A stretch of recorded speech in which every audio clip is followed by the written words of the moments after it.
श्रोताओं, मेरा डॉक्टर अशोक कुमार नागर का आपको सादर प्रणाम। आज मैं आपको 12वीं शती के उत्तरार्ध में लिखी गई सूफी साहित्य की एक बहुत ही प्रसिद्ध आध्यात्मिक कथा सुनाने जा रहा हूं। ये कथा ईरान में लिखी गई और इसके लेखक थे Fariduddin Attar. The conference of birds के नाम से ये कथा पूरे संसार में, अमेरिका में, यूरोप में, भारतीय महाद्वीप में सबसे प्रसिद्ध सूफी अध्यात्म कथा है। फारसी में जो इस पुस्तक का नाम था वो मांतिक उत्तेर था और इसके लेखक थे फरीदुद्दीन अत्तार। फरीदुद्दीन अत्तार के जीवन के बारे में जब हम खोज करते हैं तो पता चलता है कि इनका जन्म 1121 या 1135 के आसपास नॉर्थ ईस्ट ईरान का जो खुरासान प्रांत है वहां के निशापुर नामक नगर में हुआ। एक बहुत प्रसिद्ध नगर है ईरान का और यहीं पर फारसी के जो प्रसिद्ध कवि हैं उमर खयाम, उनका भी जन्म इसी नगर में हुआ। इनके जो पिता थे, इनका असली नाम जो था अबू हमीद था और ये जो फरीदुद्दीन अत्तार नाम है ये इनका पैन नाम था। और ये निशापुर के रहने वाले थे। इनके पिता, जैसा इनके नाम से ही है कि इनके पिता का एक बहुत अच्छा इत्र बेचने का कारोबार था। ये दवाइयां भी बेचते थे और साथ साथ देसी जड़ी बूटियों से लोगों का इलाज भी करते थे। 20 साल की आयु में जब इनके पिता, जिनका नाम अबू बकर इब्राहिम था, उनका निधन हो गया तो ये अपने पिता का इत्र बेचने का और दवाई लोगों को देने का काम करने लगे। बहुत अच्छा कारोबार था इनका। कई सौ लोग रोज मरीज इनके यहाँ आते थे। अब ये सूफी कवि और यह संत कैसे बने, इसके बारे में भी एक बहुत ही रोचक और रहस्यमयी घटना है। एक बार ये अपनी दुकान पे सुबह सुबह अपना कुछ हिसाब किताब कर रहे थे कि एक कलंदर आया, एक सूफी दरवेश आया, यानी सूफी फकीर आया। बहुत गरीब था देखने में, मात्र उसके पास एक कंबल था और वो इनकी ओर देखता रहा क्योंकि ये अपने काम में बिजी थे, व्यस्त थे, तो वो इनको देखता रहा। जब इनकी नजर उठी तो इन्होंने उस सूफी दरवेश को, उस सूफी फकीर को देखा और कहा कि भाई तुम ऐसे क्यों देख रहे हो, यहां से जाओ। उसने कहा कि मैं तो यहां से चला जाऊंगा और इस संसार से भी चला जाऊंगा, लेकिन इतनी धन दौलत बटोरने के बाद आप कैसे जाओगे अल्लाह के पास। उसने कहा भाई जैसे तुम जाओगे ऐसे मैं जाऊंगा। तो इन्होंने कहा कि आप बाहर आओ, मैं आपको दिखाता हूं कि मैं कैसे जाऊंगा। मैं तो बहुत हल्का आदमी हूं, मैं तुरंत अल्लाह के पास चला जाऊंगा।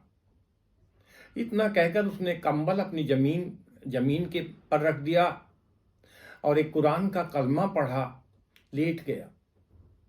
और बड़े हैरान होने की बात है, बड़े आश्चर्य की बात है कि उसका अंत हो गया। उसकी रूह उसके शरीर को छोड़ के चली गई, वो मर गया। फरीदुद्दीन अत्तार ने जब ये देखा तो इनके आश्चर्य का कोई ठिकाना नहीं रहा। जीवन का बारे में जो इनकी फिलॉसफी थी वो सारी चेंज हो गई। सबसे पहले इन्होंने उसका दाह संस्कार किया और अगले ही दिन से अपनी जो दुकान थी, दवाइयाँ थी, सब कुछ लोगों को दान कर एक सूफी फकीर का वेश बनाकर ये वहाँ से निकल गए। ये सबसे पहले बगदाद गए।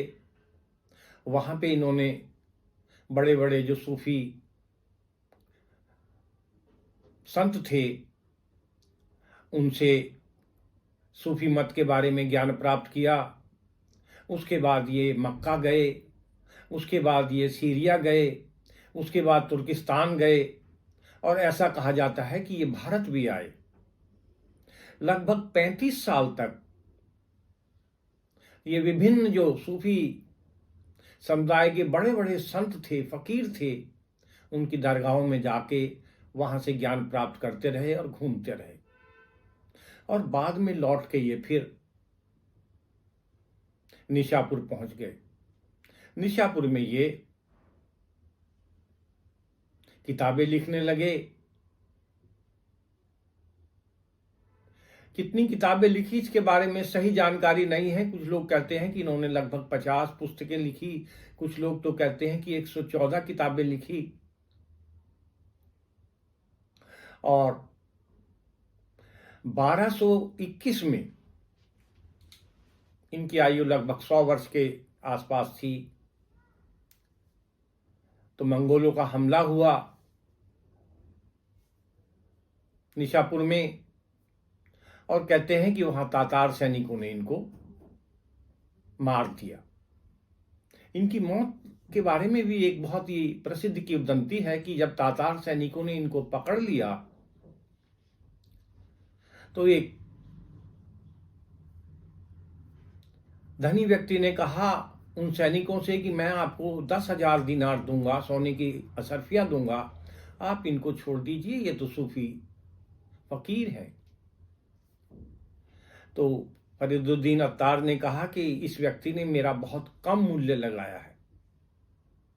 वो तातार सैनिकों ने 10,000 अशर्फियां नहीं ली, उनको इस लालच में कि और ज्यादा मिलेंगी, वो इनको लेके आगे बढ़े।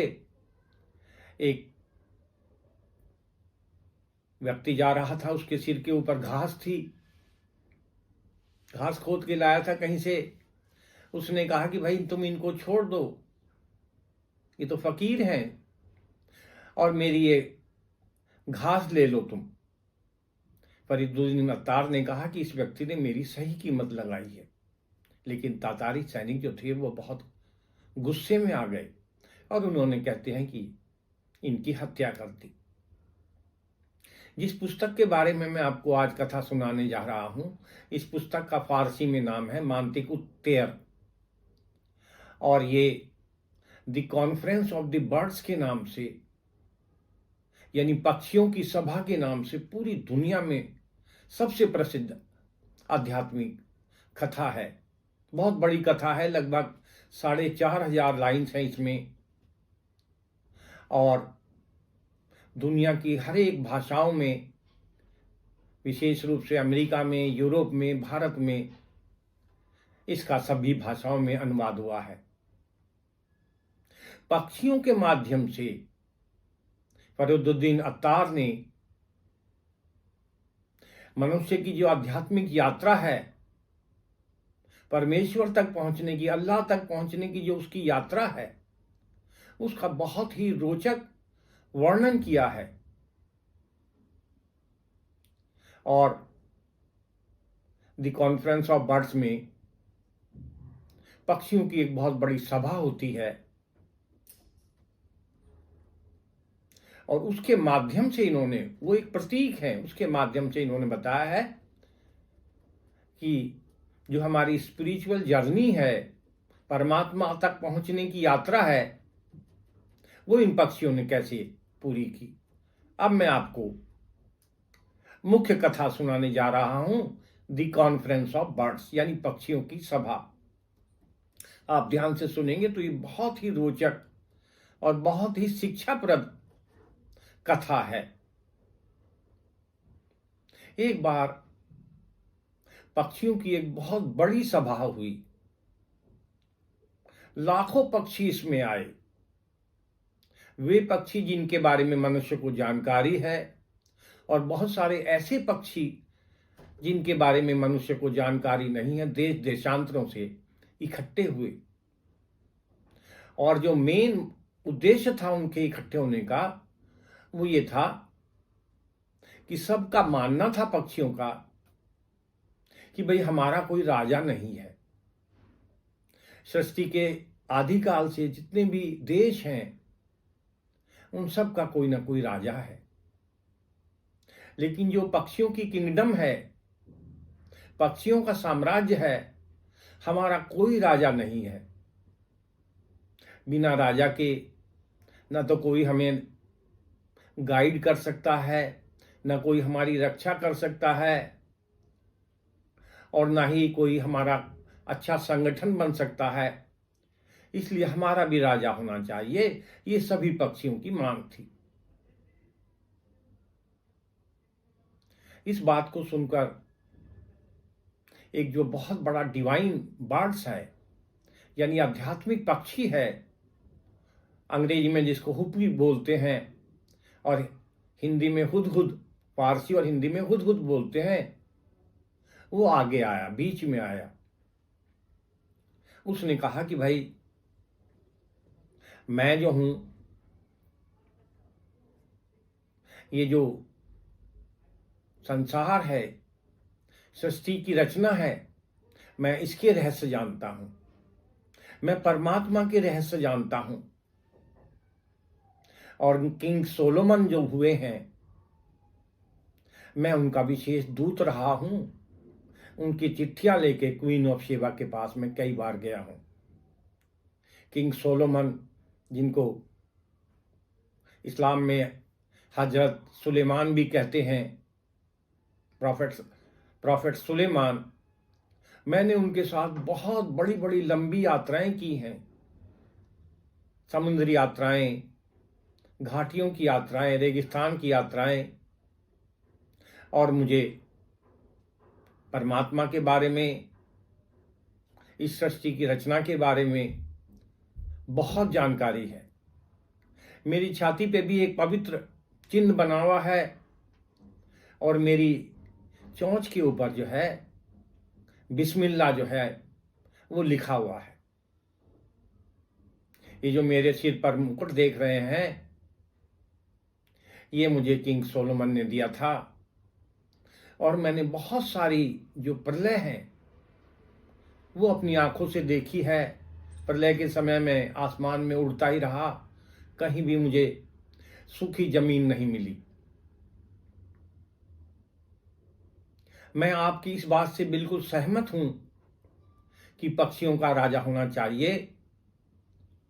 और ये बताते हुए मुझे बड़ी खुशी हो रही है कि हमारा राजा है। अब जैसे ही पक्षियों ने सुना कि हमारा राजा है, तो एकदम से वहां पिन ड्रॉप साइलेंस हो गया, सन्नाटा छा गया। इसने कहा कि पक्षियों का हमारा भी राजा है और उसका नाम है सिमुर्ग।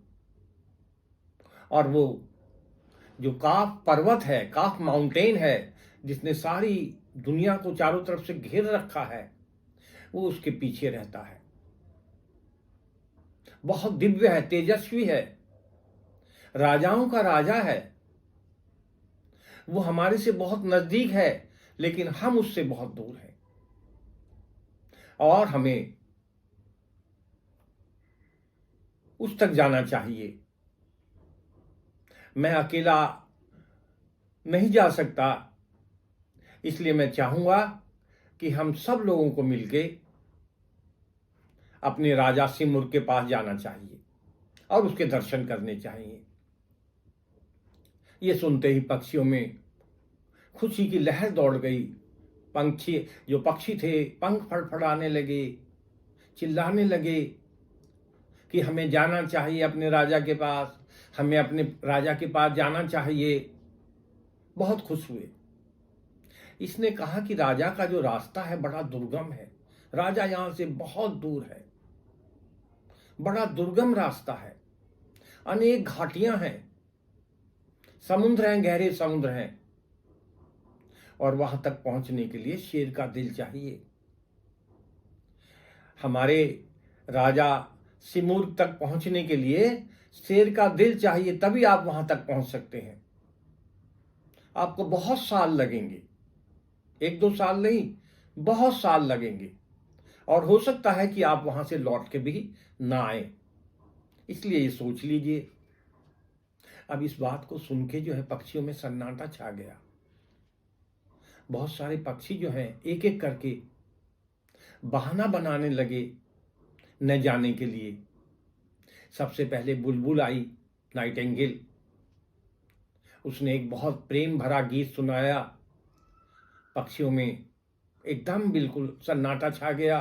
चुप होके बिल्कुल पिन ड्रॉप साइलेंस में पक्षियों ने वो बुलबुल का गाना सुना। कहने लगी, मुझे प्यार के बारे में, प्रेम के बारे में बहुत जानकारी है।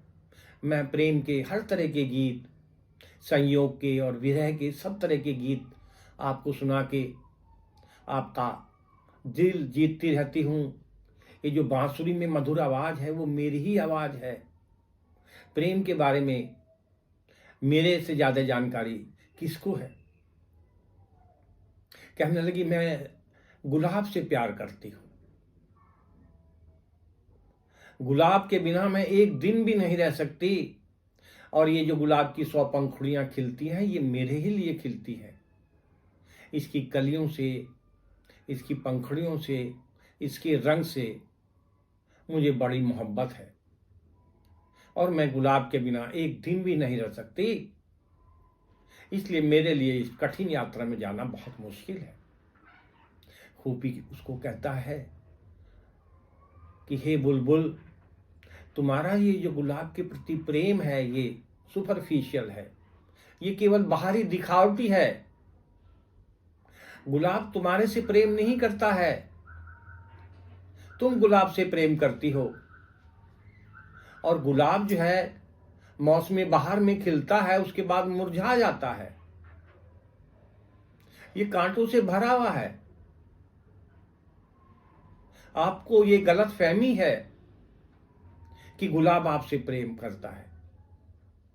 आपको प्रेम करना हो तो अपने राजा से कीजिए, शिमुर्ग से कीजिए।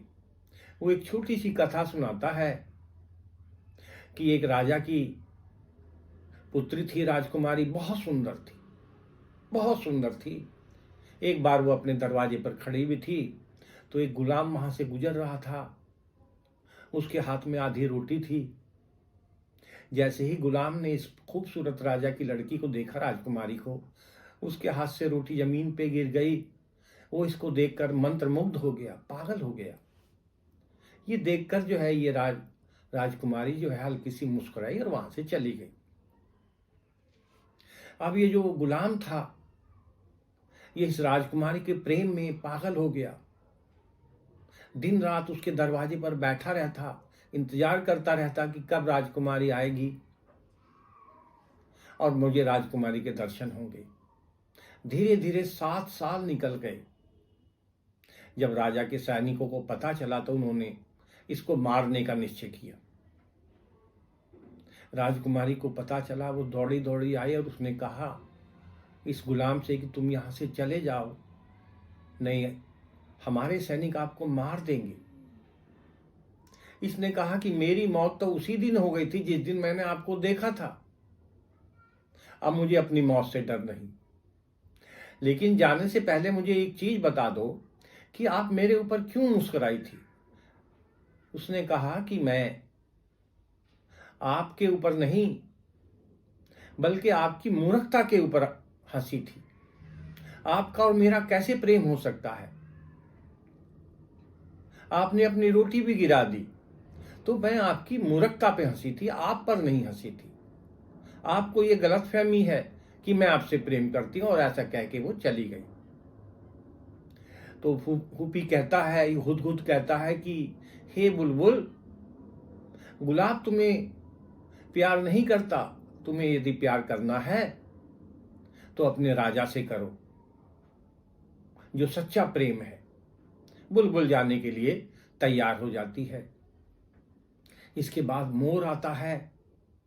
वो अपने पंख फैलाता है, चारों तरफ को लोगों को दिखाने के लिए गोल चक्कर लगाता है और बड़े गर्व से कहता है कि ये जो मेरे पंख हैं इनमें परमात्मा ने, अल्लाह ने अपनी जो है तुलिका से, अपने ब्रुश से रंगों को भरा है। हजारों नहीं, इसमें लाखों रंग हैं और मैं संसार का सबसे खूबसूरत पक्षी हूं। मेरे पैर भी अच्छे थे और मैं तो स्वर्ग में रहा करता था।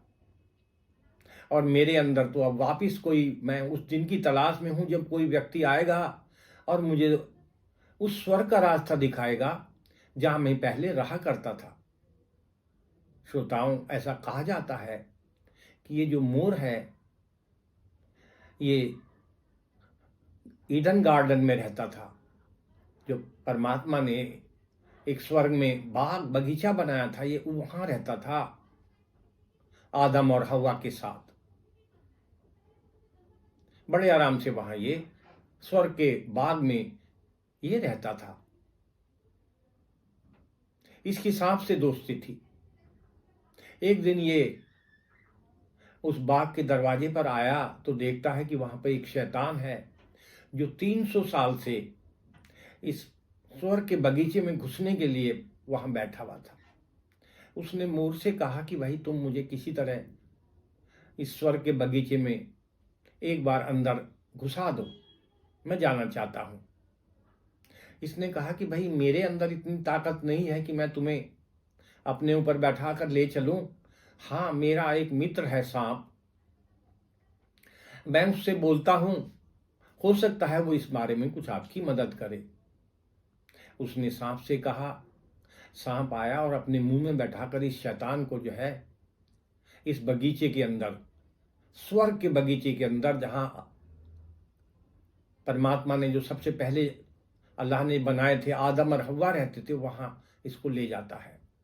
जैसे ही अंदर बाग में पहुंचता है तो ये शैतानी शुरू कर देता है। और एक जो फॉरबिडन फ्रूट था, यानी अल्लाह ने मने किया था कि भाई, भगवान ने मने किया था कि इस फल को नहीं खाना है आदम और हव्वा को, तो वो फल था गेहूं का। उसको खाने के लिए उनको प्रेरित करता है। वो गेहूं खा लेते हैं। परमात्मा को जब मालूम होता है अल्लाह को, तो वो नाराज हो जाते हैं।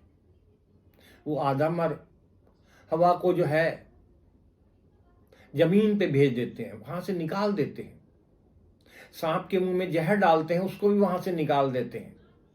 और मोर के पैर छीन लेते हैं और मुर्गे के पैर लगाकर इसको भी जमीन पर भेज देते हैं। तो तब से ये जो पक्षी है अपने पैरों को देख के रोता है और यही कोशिश करता रहता है कि किस तरह वो बाद उस स्वर्ग के बगीचे में चला जाए और वहां उसको उसके पैर दोबारा मिल जाए। तो मोर ने कहा कि भाई, मैं आपके जो राजा है वहां नहीं जा सकता।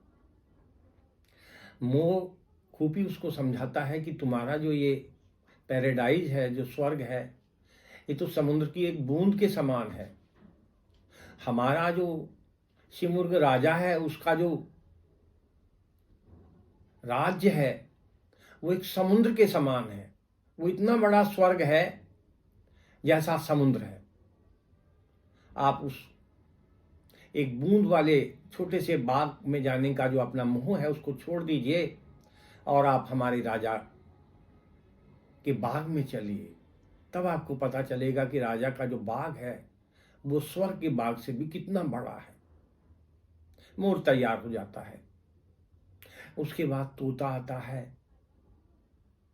हरे वस्त्र हैं, हरे कपड़े पहने हुए है, सोने का एक पट्टा पड़ा हुआ है गले में, मुंह के अंदर कोई मीठा फल है और आके कहता है कि भाई देखो, मेरे कपड़े कितने सुंदर हैं, मेरे गले में सोने का एक पट्टा पड़ा हुआ है, मेरी आवाज़ कितनी मीठी है, लेकिन कुछ दुष्ट मनुष्यों ने जो है मुझे पिंजड़े में डाल रखा है।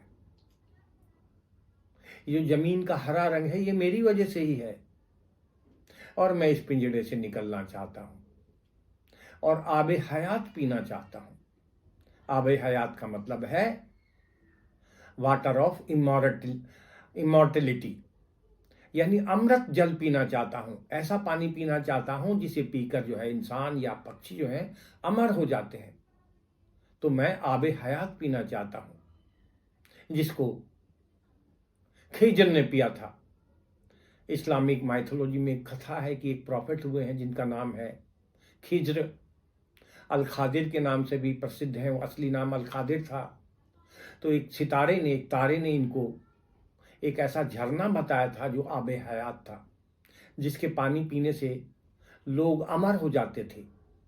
तो वो पानी जो है, उस झरने का पानी खिज्र ने पिया था और कहते हैं कि वो अमर हो गए।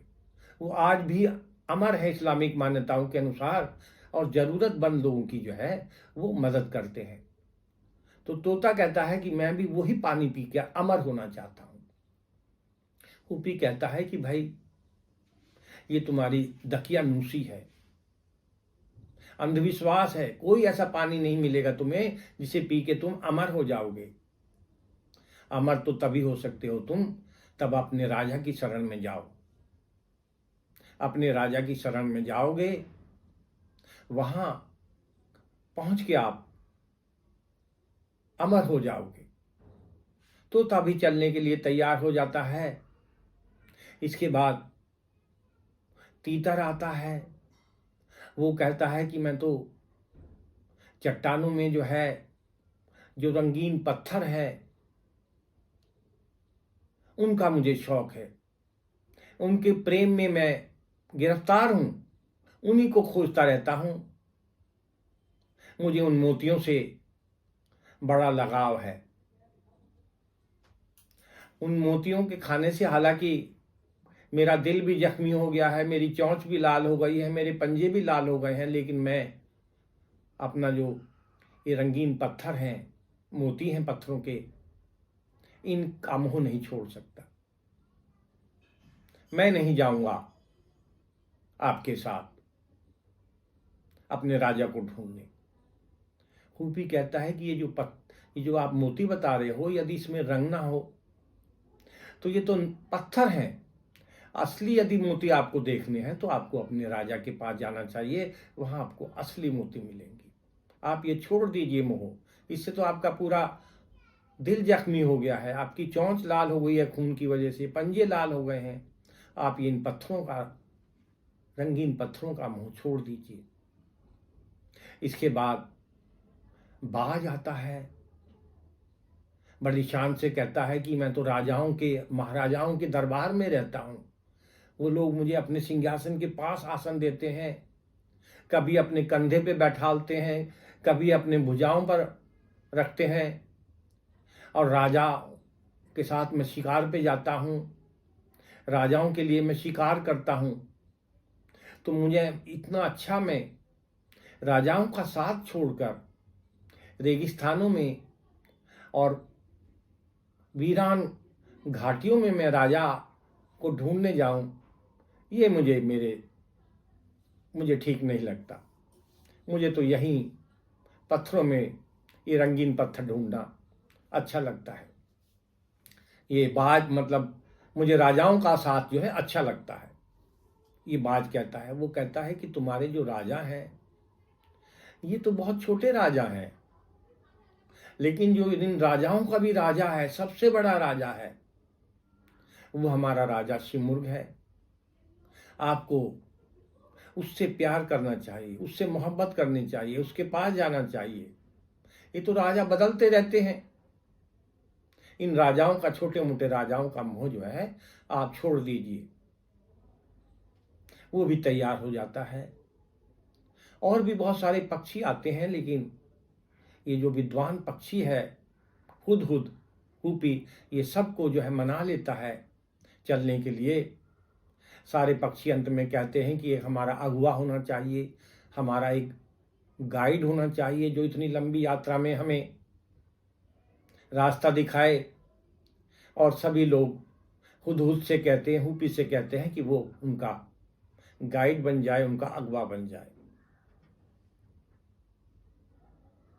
हुदहुद की अगुवाई में, हुपी की अगुवाई में लाखों पक्षी जो हैं अपने पंख फैलाकर उड़कर अपने राजा शिमुर की तलाश में चल देते हैं। जब आसमान में उड़ते हैं तो सूरज की रोशनी या चांद की रोशनी दिखाई देनी बंद हो जाती है पृथ्वी पर, इतनी तादाद है पक्षियों की। चलते चलते उड़ते जाते हैं, बड़ा उत्साह है। और सबसे पहले ये वैली ऑफ क्वेस्ट यानी खोज की घाटी में पहुंचते हैं। ऐसी घाटी में पहुंचते हैं जहां से इंसान के दिल में परमात्मा की खोज की अभिलाषा जागृत होती है। उसके दिल में ये आता है कि मुझे अपने परमात्मा की खोज करनी चाहिए। तो जहां से सिमुर को खोज करने की तीव्र अभिलाषा इनके दिल में जगते ही उस घाटी में पहुंच जाते हैं। वैली ऑफ क्वेस्ट या खोज की घाटी में बड़ी लंबी घाटी है, रेगिस्तान ही रेगिस्तान है। उड़ते जाते हैं, वहां पे इनको दो इंसान दिखाई देते हैं। वो आपस में बात कर रहे हैं। ये पक्षी कुछ नीचे की उड़ान भरते हैं उनकी बात सुनने के लिए। एक व्यक्ति दूसरे व्यक्ति से कह रहा है कि भाई हम इस घाटी को पार करने में हमें कितना समय लगेगा। तो दूसरा जो इंसान है वो कह रहा है कि एक बहुत बड़ा अनाज का ढेर है, आसमान से भी ऊंचा, और पक्षियों को, ये जो आसमान में पक्षी उड़ रहे हैं, इनको वो कहीं दूर ले जाना है। और एक पक्षी एक बार में एक ही दाना ले जाएगा और उसको वो दाना उस स्थान तक ले जाने में हजारों साल लगेगी। तो अब आप समझ सकते हो कि इस घाटी को पार करने में आपको कितना समय लगेगा। पक्षी ये बात सुन के और उत्साहित होते हैं और वो अपनी उड़ान और तेज कर देते हैं और दूसरी घाटी में पहुंचते हैं जिसका नाम है वैली ऑफ लव, मोहब्बत की घाटी या प्रेम की घाटी। यहाँ पर नीचे जो है बहुत आग जल रही है, जगह जगह अलाव जल रहे हैं, बहुत गर्मी है और वहाँ पे उनको थोड़ी परेशानी भी होती है। वो देखते हैं कि नीचे भी दो आदमी बात कर रहे हैं। कुछ नज़दीक जाते हैं तो एक व्यक्ति कह रहा है कि भाई दूसरे व्यक्ति को कथा सुना रहा है कि एक बहुत धनी व्यक्ति था ईरान में, उसने एक बहुत लकड़ी बेचने वाली एक बहुत सुंदर स्त्री को देखा। एक स्त्री जो लकड़ी बेचने जा रही थी वो बहुत सुंदर थी। उसने सारे पैसे देके उसकी लकड़ियां खरीद ली। वो रोज आना जब उसके रास्ते में बैठ जाता और वो सुंदर स्त्री जो है लकड़ी बेचने आती तो वो अपनी पैसे देकर वो लकड़ियां खरीदता। खरीदते खरीदते वो पैसा ख़त्म हो गया। जो उसको खाने के लिए मिलता था वो खाना भी बेचकर वो लकड़ियां खरीदता रहा। तो दूसरे व्यक्ति ने पूछा भाई तुम्हारा इस कहानी से क्या मतलब है। उसने कहा भाई जिसे प्यार करो, जिसे प्रेम करो, उसके ऊपर अपना सर्वस्व न्यौछावर कर दो, यही सच्चा प्रेम है।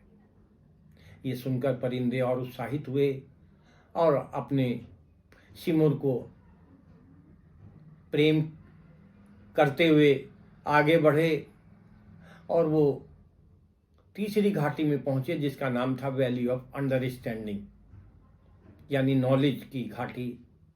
और वहां पहुंचकर उनको परमात्मा के सच्चे रूप का ध्यान हुआ और उनको पता चला कि सच्चा प्रेम क्या है।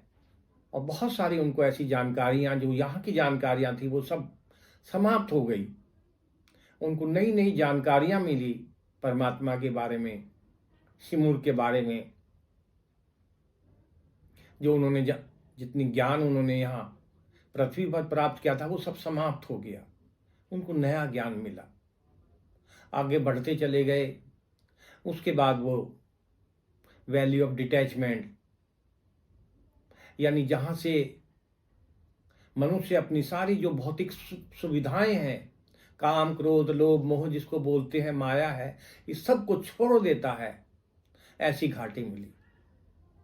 पक्षियों के मन में जितना भी कुछ पृथ्वी के प्रति मोह था, लौकिक संसार के प्रति जो मोह था, उन्होंने सब कुछ छोड़ दिया। वो बिल्कुल एक वैरागी सन्यासी हो गए और इस घाटी को पार करने के बाद अगली घाटी में पहुंचते हैं, वैली ऑफ यूनिटी। वहां देखते हैं कि सब जितने भी चीज हैं वो सब परमात्मा की बनाई भी है। और सब एक दूसरे से जुड़ी भी हैं। जो अल्टीमेट सत्य है, अंतिम सत्य है, वो परमात्मा है। सब चीज़ें परमात्मा की बनाई भी हैं, सब चीज़ें परमात्मा से जुड़ी भी हैं। रंग बिरंगे हजारों पक्षी हैं, लेकिन जब वो अंदर को देखते हैं तो पता चला कि हम सब लोग एक ही हैं, हमारे अंदर कोई अंतर नहीं है। इसके बाद वो अगली घाटी में पहुंचते हैं, वैली ऑफ एस्टोनिशमेंट, हैरत की घाटी, आश्चर्य की घाटी। वहाँ पे कुदरत की बनाई हुई, परमात्मा की बनाई हुई, अल्लाह की बनाई हुई नाना बड़ी बड़ी विचित्र चीज़ें उनको दिखाई देती हैं। वहाँ दिन भी दिखाई देता है और उसी समय रात भी है। वहाँ पे उस घाटी का केंद्र भी दिखाई देता है, किनारा भी दिखाई देता है। कुछ दिखाई देता है लेकिन उनको पता नहीं क्या दिखाई दे रहा है। वो कुछ सुनते हैं लेकिन पता नहीं क्या सुनते हैं। तो तरह तरह के हैरत अंगेज आश्चर्यजनक कारनामे जो हैं, प्रभु की रचनाएं जो हैं, अल्लाह की रचनाएं जो हैं, वो इस घाटी में दिखाई देती हैं। इसके बाद वो valley of death, valley of poverty and annihilation या वैली ऑफ डेथ में पहुंच जाते हैं, मृत्यु की घाटी में पहुंच जाते हैं। वहां देखते हैं कि कुछ परवाने जो हैं वो इकट्ठे हो रहे हैं